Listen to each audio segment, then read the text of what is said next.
Bien. Muy buenos días, estimados amigos del Grupo Radio Estéreo Mairán. Hoy es sábado 29 de agosto de 2020 y es un grato placer darles la más cordial bienvenida esta mañana de historia. Gracias, muchas gracias por la oportunidad de convivir a través de esta pasión. Soy Luis Alberto Vázquez Álvarez. Este programa lo grabamos respetando las normas federales de la contingencia que estamos viviendo. Este es nuestro segundo programa de la serie sobre el ingenioso hidalgo Don Quijote de la Mancha, de Miguel de Cervantes Saavedra, en donde vamos a seguir conociendo cómo era el mundo de Cervantes al escribir el Quijote. Ese es precisamente nuestro tema de hoy. Y recuerden, distinguidas damas y caballeros amantes de la historia, que para nosotros escuchar sus opiniones nos enaltece, eleva nuestra calidad humana.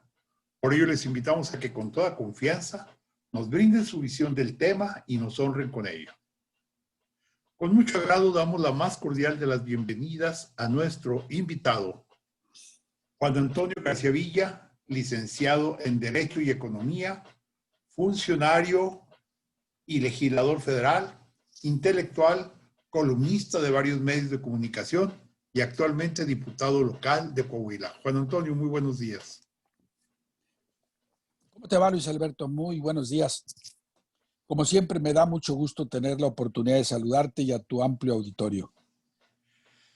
Juan Antonio, la semana pasada tuvimos oportunidad y fue muy bien aceptado. Déjame comentarte que recibí varios comentarios, incluso varias personas pidieron la grabación del programa sobre cómo era el mundo o cómo era España en la época en que Miguel de Cervantes Saavedra escribió El Quijote y nos platicaste bastante de ello.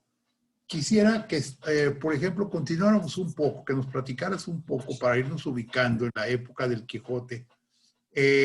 Por ejemplo, esa España que vivió Miguel de Cervantes Saavedra, ¿cómo era en materias como costumbres, como educación, inclusive como religiosidad? Muy bien. Bueno, España era un pueblo muy religioso. Te comentaba en la ocasión anterior que se calculaba en una población de 6 millones de habitantes que más o menos tenía España. Debió haber habido como unos 100,000 clérigos. Predominaban entre los clérigos los de las órdenes religiosas, que eran en número muy superior a el clero secular. Aparte, los conventos de monjas. 100,000 sacerdotes para una población de 6 millones que en esa época tenía España, probablemente hoy serían demasiados. Pero la religión formaba parte del ser de España.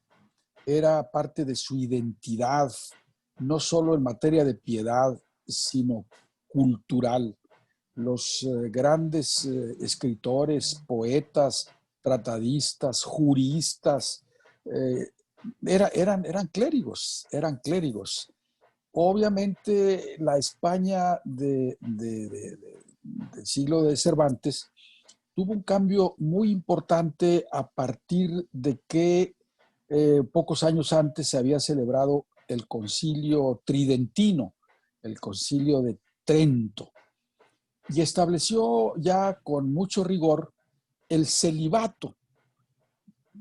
Todos sabemos que el celibato no es una regla de origen divino, digamos, sino una regla que impuso la Iglesia Católica de Occidente, pues allá por el siglo IV, siglo III, siglo IV. O sea que los sacerdotes, en su caso las mujeres que adoptaban el estado religioso, se abstenían de casar, y no solo de casarse, sino de mantener relaciones sexuales, ¿no? Esto, con mayor rigor, pues introdujo un mayor cambio, porque el Concilio de Trento fue muy puntual sobre las reglas del celibato, y aunque ya existían, pues como que no se les hacía mucho caso, ¿no? Entonces, a partir de cuando Cervantes nace y todo, pues se empieza a vivir ese fenómeno que, aunque no nuevo, pues era ya más visible. Esto estableció pues que incluso, como lo ha dicho modernamente un escritor, un historiador, Jan Meyer, que estudió el celibato, dice que hizo que los clérigos tuvieran más respeto entre su feligresía.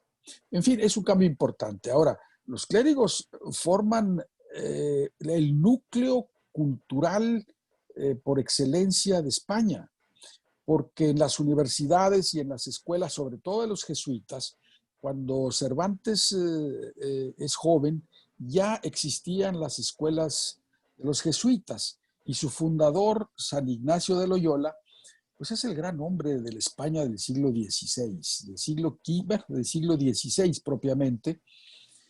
Y de hecho, hasta donde se conoce, Cervantes estudió en una escuela de jesuitas en Sevilla. Tenía una formación, como era Cervantes, muy estudioso, un lector incansable. Dice, por ejemplo, en el Quijote, que él procuraba leer todo lo que se le atravesaba, incluso los papeles que andaban de desperdicio por las calles.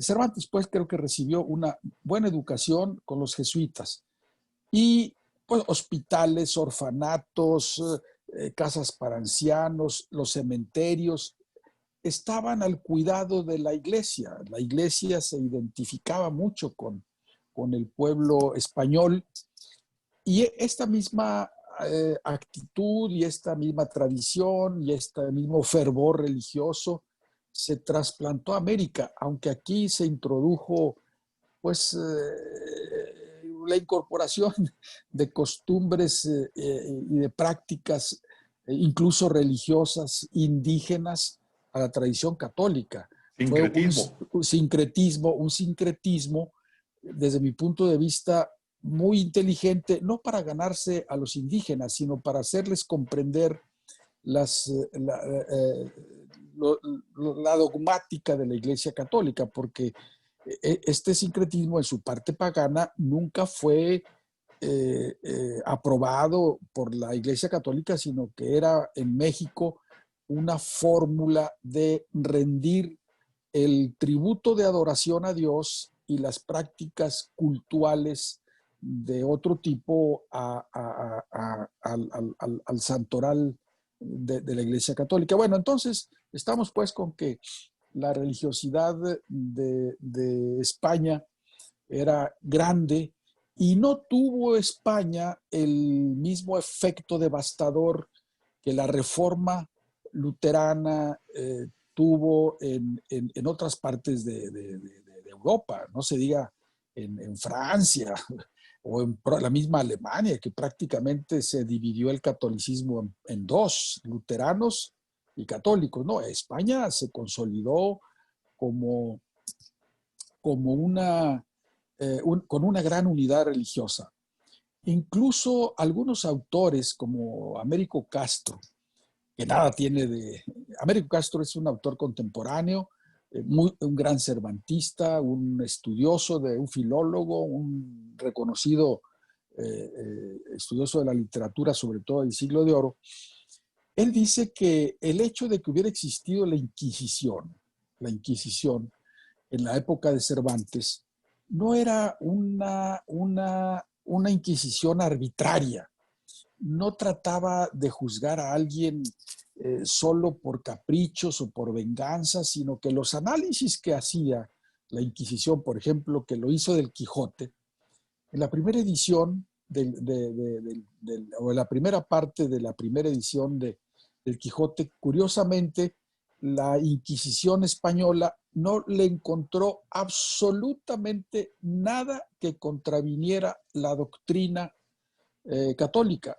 En cambio, curiosamente, la Inquisición portuguesa, porque eran diferentes, aunque en ese momento se identificaban como un solo estado, Portugal y España, que fue una de las cosas que hizo Felipe II, curiosamente, para la primera edición del Quijote en español, en Portugal, el mismo año en que apareció en 1605 la primera parte, la Inquisición portuguesa sí le encontró por ahí 3 cuestiones que censuró y que ordenó se retiraran o se cambiaran. 3 distintos pasajes que sería muy interesante que en otra ocasión nos metiéramos en esas honduras. Bueno, decía que Américo Castro dice que aunque la Inquisición española no censuró parte alguna de la primera parte del Quijote, sí la portuguesa dice, pero lo que hizo, lo hizo bien.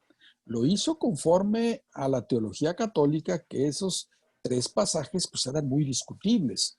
A lo que me quiero referir es que no era la Inquisición española tan rigurosa como la portuguesa exactamente en el mismo año.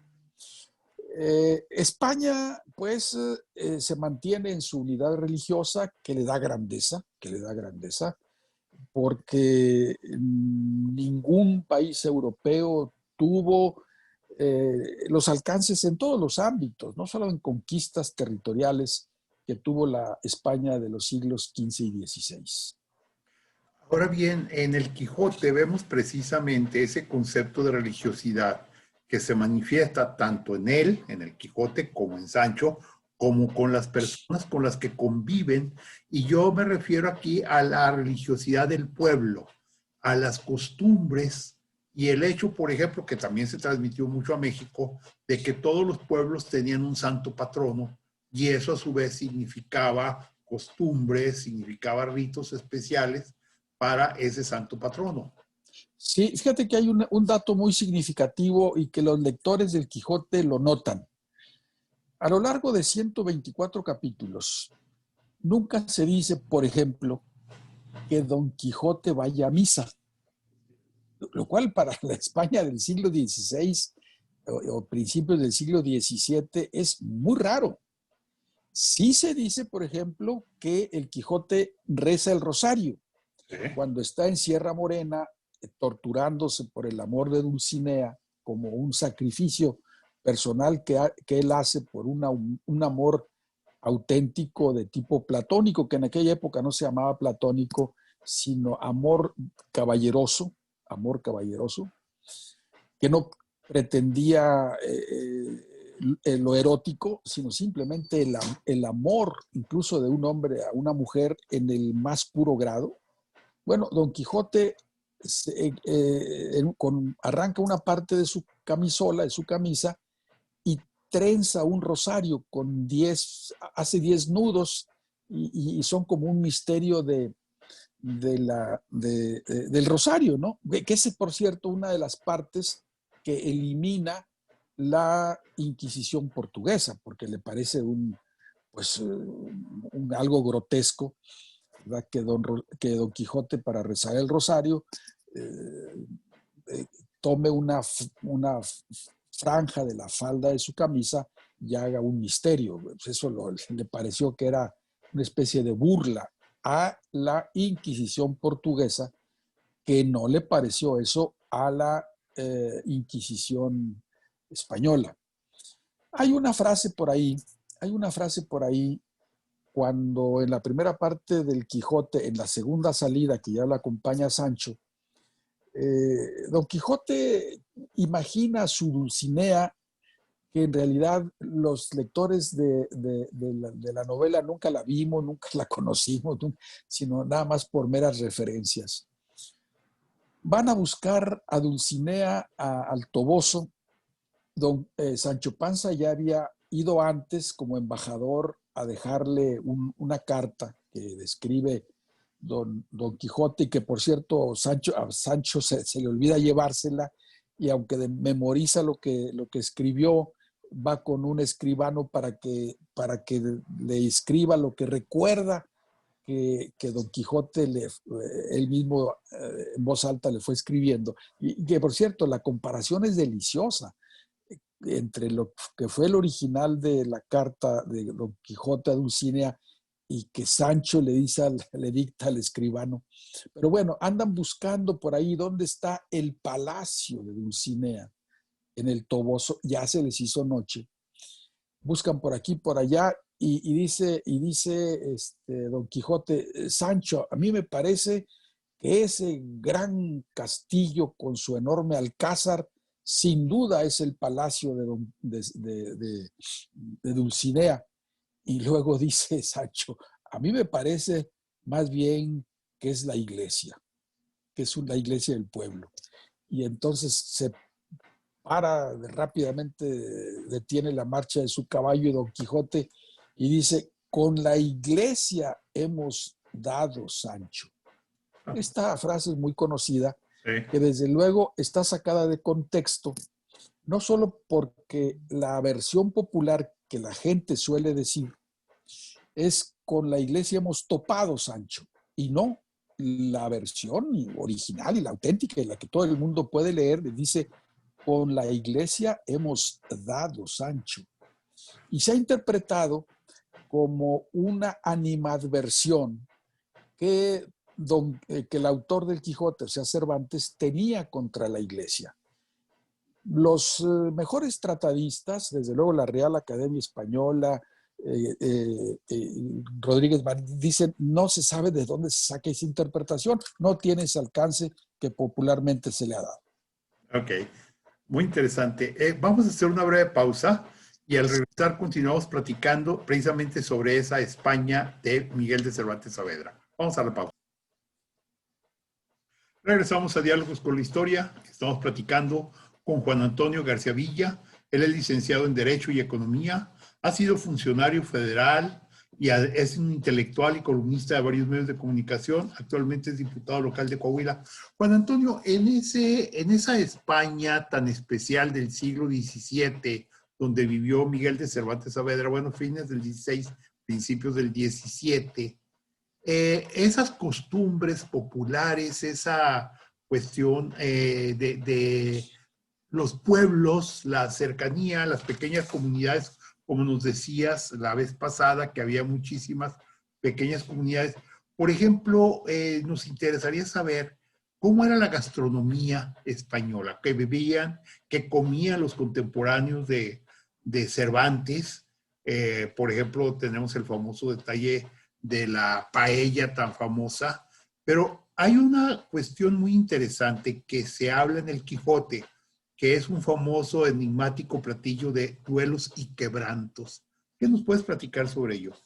Sí, como no, mira, es muy interesante que en el capítulo primero del Quijote, la primera parte del Quijote, Cervantes describe cómo es Don Quijote y dedica un párrafo de los primeros para decir, digamos, cuál era el menú semanal de la alimentación de Don Quijote y de su familia, que eran 4 propiamente, 3 o 4, ¿no? Porque al principio habla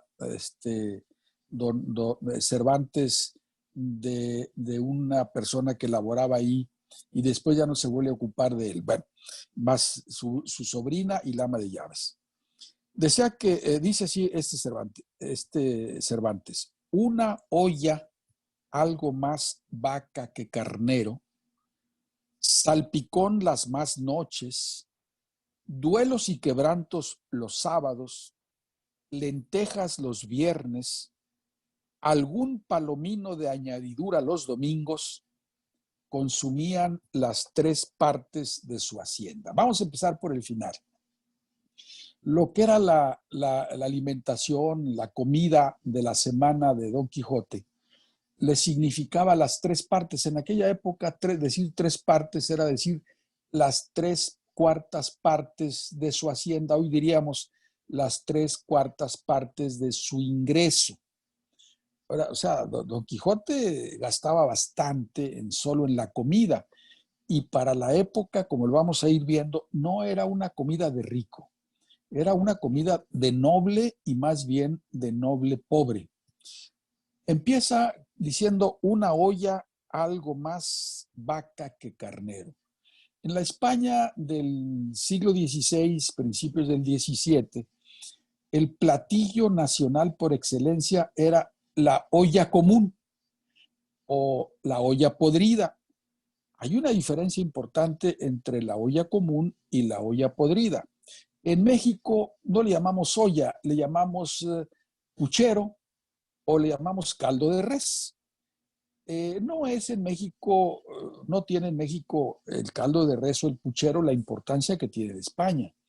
Cuando menos en aquella época y en los 2 siglos siguientes, era el platillo de uso generalizado en aquella época. ¿Por qué dice una olla algo más vaca que carnero? Porque la olla la olla podrida, el puchero, diríamos, de Cervantes, perdón, del Quijote, tenía más vaca que carnero porque la carne de vaca era notoriamente más barata que la de carnero. Creo que modernamente no es así. Hoy la carne de res, hasta donde tengo entendido, es más cara, de un precio mayor que el carnero, que de hecho el carnero en México se consume bastante poco.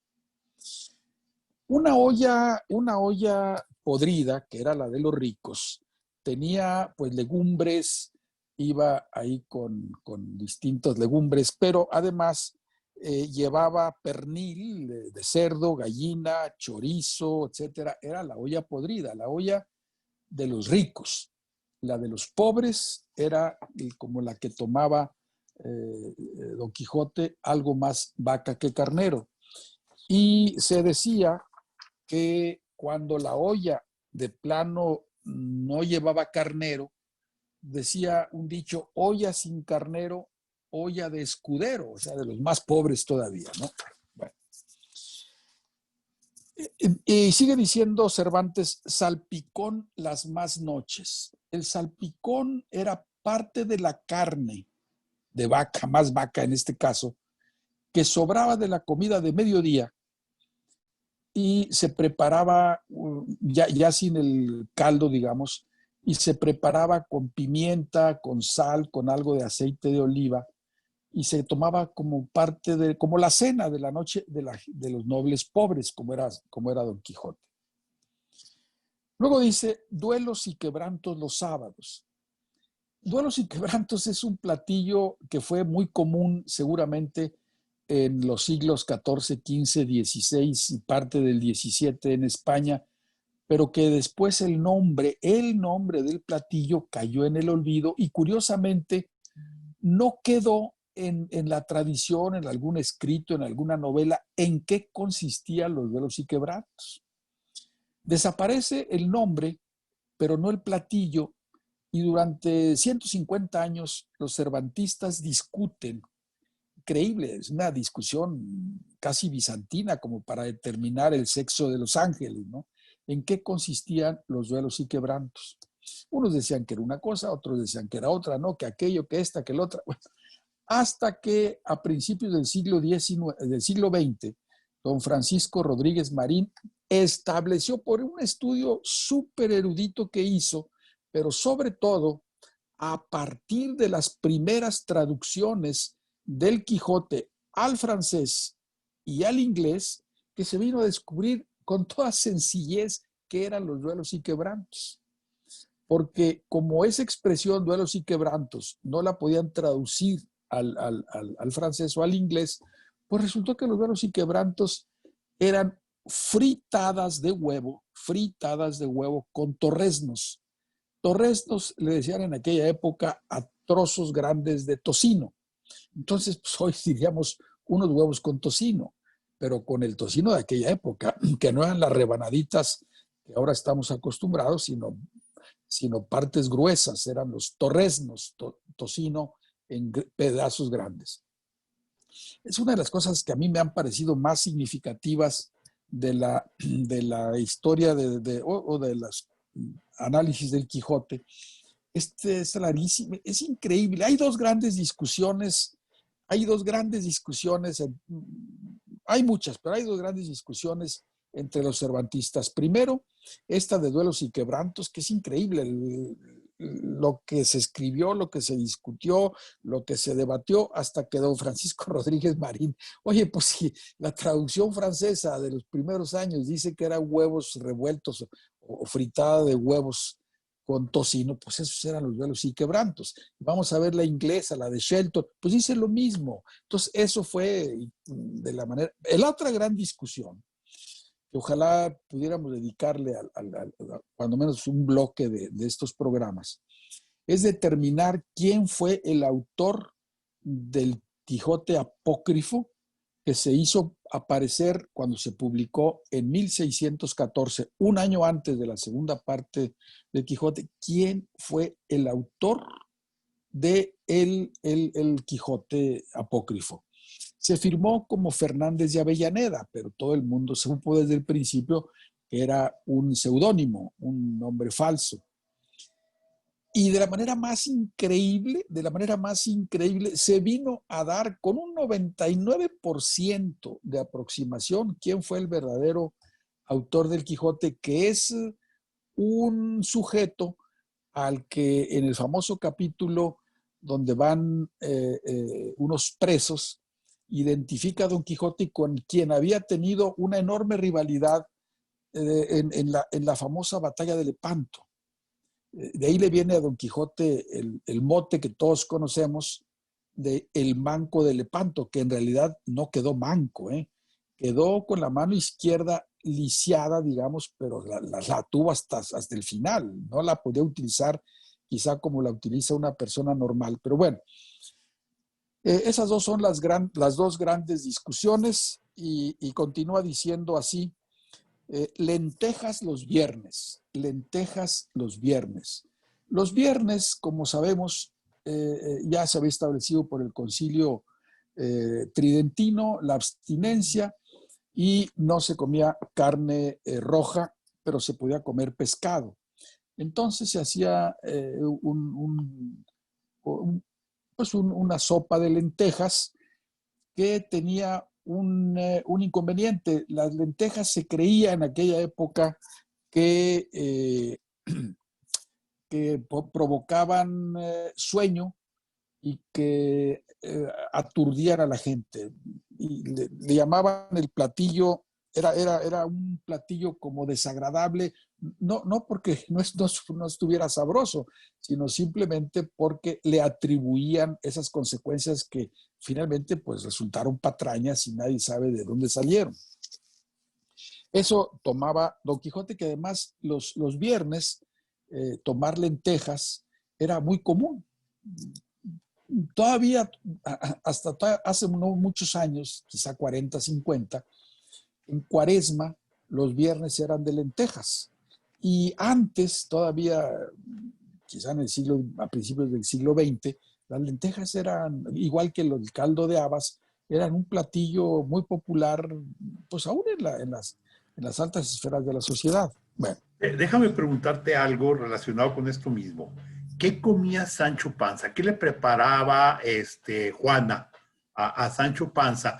¿Y qué es lo que Sancho esperaba cuando fuera gobernador de la ínsula comer? Que de alguna manera ya lo había disfrutado con los duques poco antes de ser gobernador. ¿Cómo estaba la relación de la comida allí? Bueno, no nos dice expresamente Cervantes cuál era el menú de la comida de Sancho. Seguramente era más pobre que la de Don Quijote. Cervantes pinta a lo largo de la novela a Cervantes como un comilón, como una persona que nunca se sacia, que piensa en comer y dice Don Quijote, oye, tú no comes para vivir, tú vives para comer. Es una frase que ya conocemos, pero que ahí se la dice. Y Sancho se defiende diciendo pues que él tiene necesidad de comer y punto. Pero esa glotonería de Sancho, que cuando aparece la segunda parte apócrifa, cuando le dicen, no, y a ti te pintan como un tragal, como no, le dice un tragal. Hay una palabra. ¿Tragaldabas, será? No tragaldabas, pero un tragantón. Lo pintan como un tragantón, que además Sancho se reconocía que era tragantón. Cuando le dicen que así lo pinta Fernández de Avellaneda, se molesta mucho. Ahora, efectivamente, cuando los días que pasan en la casa de los duques, pues ahí Sancho se despacha comiendo, pero bien, No nos describe con detalle los platillos, pero debieron haber sido platillos pues de unos duques, que había muy pocos en España, y que por cierto, como te comenté en la ocasión anterior, muy probablemente se trataba de los duques de Villahermosa, ¿no? Entonces Sancho, cuando menos, mientras andaba con Don Quijote, sacaba el queso, sacaba las nueces, las avellanas y le decía a Don Quijote, oye, todavía no es la hora de comer. Sancho administraba, digamos, la alacena ambulante que llevaban. Y ahí mientras Don Quijote avanzaba o como era propio de los caballeros andantes de la época, o como creía Don Quijote porque lo había leído en las novelas, que era propio de los caballeros, era muy frugal Don Quijote, sobre todo estando en una salida, y eso pues Sancho lloraba porque él quería comer, ¿verdad? Pero así que nos describa en su casa qué comía, pues hasta donde yo recuerdo no lo pinta Cervantes en la novela.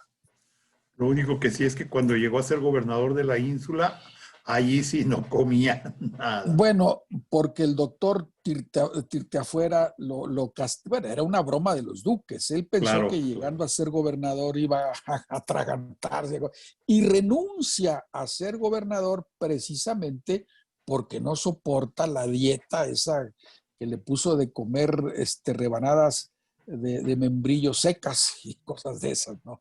Él quería hartarse y llegó con la idea de hartarse, porque era el gobernador, y cuando lo restringe hoy diríamos el dietista o el dietólogo, pues se descorazona y prefiere renunciar a ser gobernador que comer mal. excelente. Juan Antonio, vamos a hacer una breve pausa para luego continuar. Vamos a la pausa. Con mucho gusto. Regresamos a Diálogos con la Historia. Estamos platicando con Juan Antonio García Villa. Él es licenciado en Derecho y en Economía. Ha sido funcionario y legislador federal.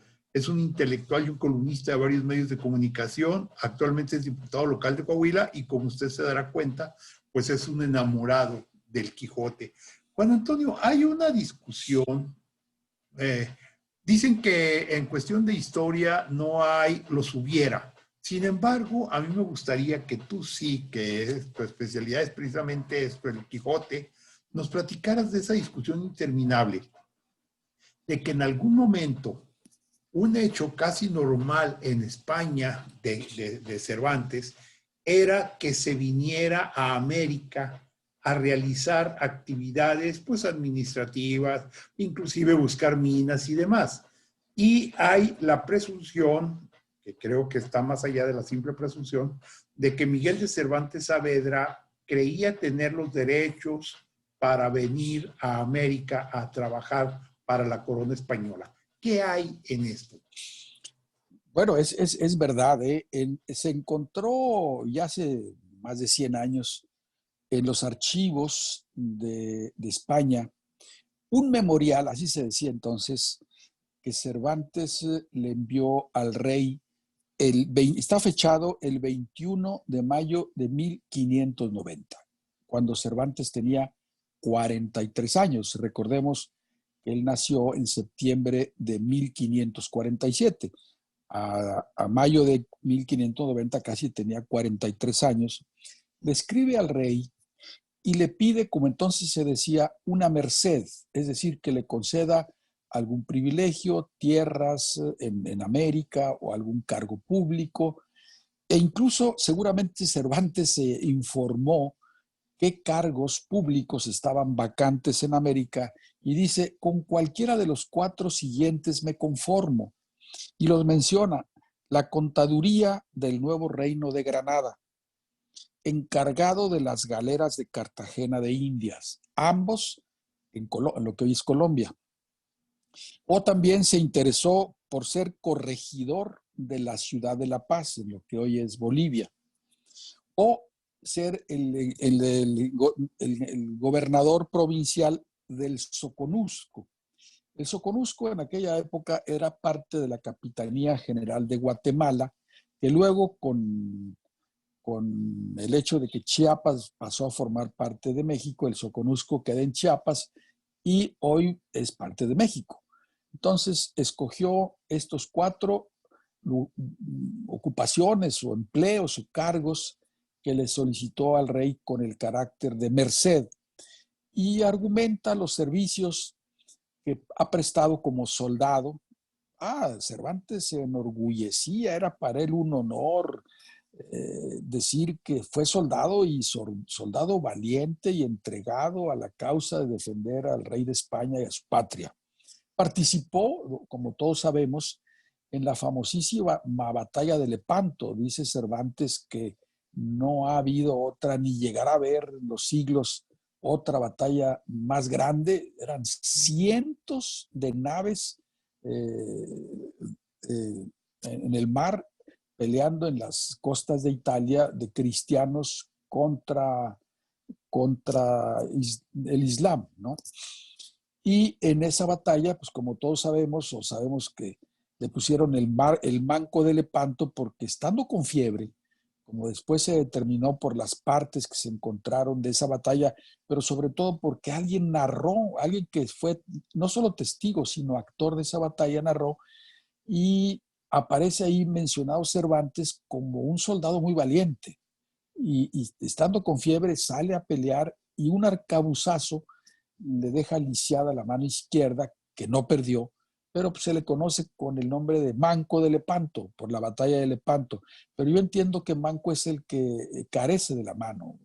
Y Cervantes tenía su mano izquierda, aunque digamos que inhabilitada. Bueno, ese memorial aparece en los archivos y trae ahí una nota o apostilla, como se decía entonces, de quien decidió, un tal doctor Núñez, y le puso ahí para que alguien elaborara el escrito de respuesta a Cervantes, que no aparece, y que busque por acá en qué se le haga merced. O sea, le negaron a Cervantes la posibilidad, que pudo haber sido real, busque por acá en qué se le haga merced, o sea, busque aquí otro empleo.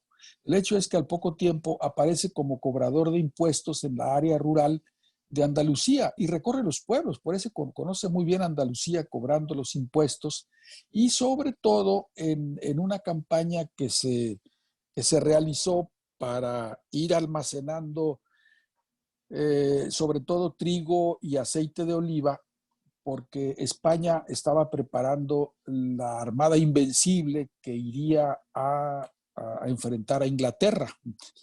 Y de no haber sido por una tempestad tremenda que se les atravesó, la Armada Invencible hubiera llegado a Inglaterra y la habría invadido y los habrían conquistado, habrían acabado con Inglaterra, porque España estaba en el punto alto de su gloria, pero se atravesó la tempestad y fracasó la Armada Invencible.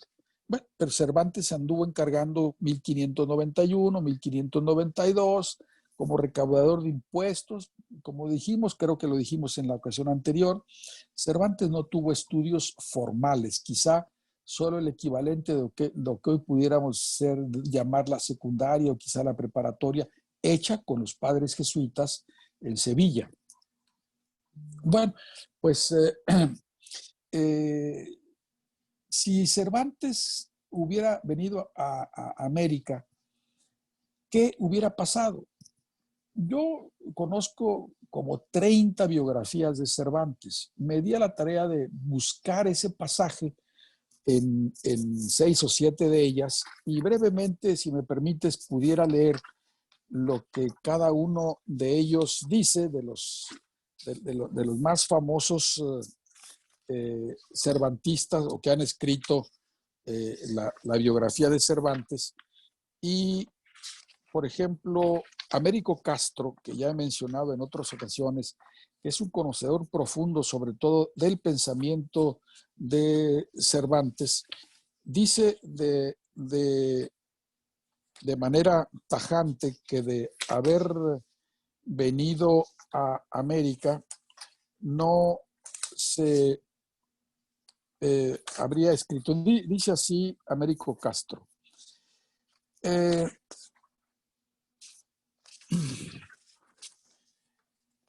Fue un gran bien, después de todo, que no hubiera venido Cervantes a América, porque si viene, se nos hubiera ido al Soconusco o a La Paz y no habría escrito ni el Quijote ni las novelas ejemplares. Hace un razonamiento de por qué, pero él es de los que dicen no habría escrito el Quijote. Martín de Riquer, que acaba de morir a los 100 años y que fue, por cierto, un gran cervantista y presidente hace 20 años de la Real Academia Española, dice, debieron desilusionar amargamente a nuestro escritor la respuesta que le dieron, pero gracias a las cuales tenemos el Quijote, pues si Cervantes llega a establecerse en América, seguramente no hubiera escrito su genial novela. Francisco A. de Icaza.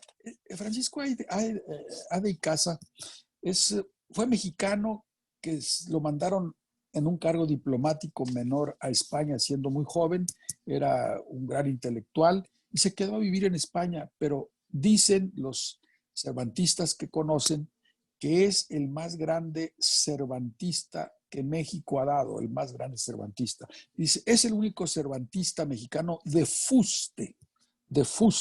Bueno, él dice que si hubiera venido Cervantes a América, el Quijote sencillamente no se habría escrito.